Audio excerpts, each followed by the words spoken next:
नाम जिसे भारत की आईटी दुनिया भरोसे और अनुशासन की पहचान मानती है, टाटा की टीसीएस। लेकिन नासिक से सामने आए आरोप अब एक ऐसे मोड़ पर पहुंच चुके हैं जहां कहानी सिर्फ एक कहानी की नहीं रह गई है।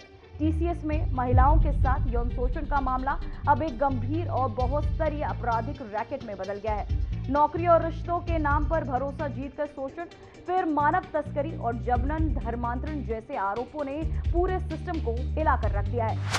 पुलिस ने 6 आरोपियों को गिरफ्तार किया, जबकि 5 में विदेशी नेटवर्क और फंडिंग की आशंका भी सामने आ रही है। अब सबसे बड़ा सवाल यही है, क्या ये सिर्फ कंपनी के अंदर का मामला था या इसके पीछे कोई बड़ा अंतर्राष्ट्रीय गिरोह सक्रिय है जो सिस्टम के अंदर छिपकर इतना बड़ा खेल खेल रहा था। Nashik IT company sex scandal, यौन शोषण, ब्रेन वॉश और जबरन धर्मांतरण के आरोप, मानव तस्करी और विदेशी नेटवर्क की आशंका। अब तक 9 एफआईआर दर्ज, 6 गिरफ्तार। एचआर अधिकारी पर गंभीर लापरवाही के आरोप। पॉश एक्ट के पालन पर सवाल। एसआईटी कर रही गहन जांच। अंडरकवर ऑपरेशन से हुआ बड़ा खुलासा। नासिक की इस आईटी कंपनी में सामने आया मामला शुरुआत में सिर्फ यौन शोषण का लग रहा था, लेकिन जांच जैसे जैसे आगे बढ़ी, ये कहानी एक बड़े नेटवर्क की तरफ इशारा करने लगी। पुलिस ने कंपनी की एचआर अधिकारी समेत 6 लोगों को गिरफ्तार किया है और 9 अलग अलग एफआईआर दर्ज की है। आरोप है कि 2022 में युवतियों को नौकरी, प्रेम और मदद के नाम पर फंसाया गया और फिर उनका मानसिक और भावनात्मक शोषण किया गया।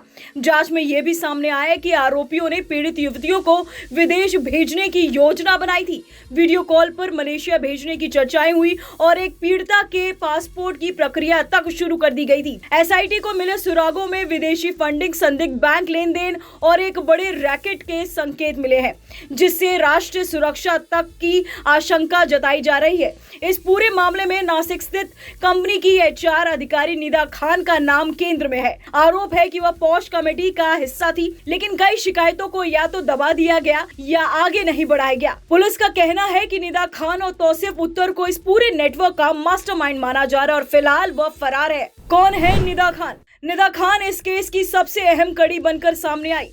वह कंपनी में एचआर मैनेजर थी और पॉश यानी यौन उत्पीड़न रोकथाम समिति का हिस्सा भी थी। आरोप है कि शिकायतें उनके पास पहुंचने के बावजूद कार्यवाही नहीं हुई। जांच एजेंसियों के मुताबिक ये गंभीर लापरवाही या संभावित मिलीभगत का मामला हो सकता है। फिलहाल पुलिस तकनीकी और खुफिया इनपुट के आधार पर उनकी तलाश कर रही है। इस मामले में पुलिस ने एक बड़ा अंडरकवर ऑपरेशन भी चलाया था, जिसमें 7 महिला पुलिसकर्मी हाउस कीपिंग स्टाफ बनकर कंपनी के अंदर रही और सबूत जुटाए। इसी ऑपरेशन के बाद कई पीड़िताओं की पहचान हुई और 9 एफआईआर दर्ज की गई। पीड़िताओं का आरोप है कि उन पर धर्म परिवर्तन, धार्मिक प्रथाओं का पालन करने और खाने पीने तक को लेकर दबाव बनाया गया। टीसीएस ने इस मामले से जुड़े कई कर्मचारियों को सस्पेंड कर दिया है और कहा है कि आंतरिक जांच जारी है। वहीं एसआईटी अब बैंक ट्रांजैक्शन, विदेशी संपर्क और पूरे नेटवर्क की गहराई से जांच कर रही है। टीसीएस हेडकाउंट में बड़ी गिरावट। इसी बीच टीसीएस में कर्मचारियों की संख्या में लगभग 23,000 की कमी को लेकर भी चर्चाएं तेज है।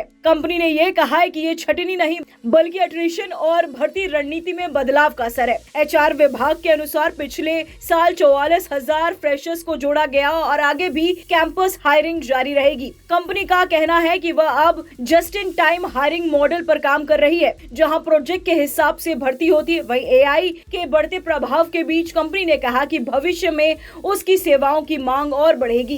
टीसीएस का ये मामला सिर्फ एक कंपनी तक सीमित नहीं दिखता, बल्कि इसमें शोषण, धोखा, तस्करी और अंतर्राष्ट्रीय नेटवर्क के संकेत तक सामने आ रहे हैं। पुलिस की जांच जैसे जैसे आगे बढ़ रही है, ये केस और भी परतें खोल रहा है। अब देखना होगा कि क्या ये सिर्फ कुछ लोगों की साजिश थी या एक बड़ा सिस्टम जो कई जिंदगियों को अपने जाल में फंसा रहा था।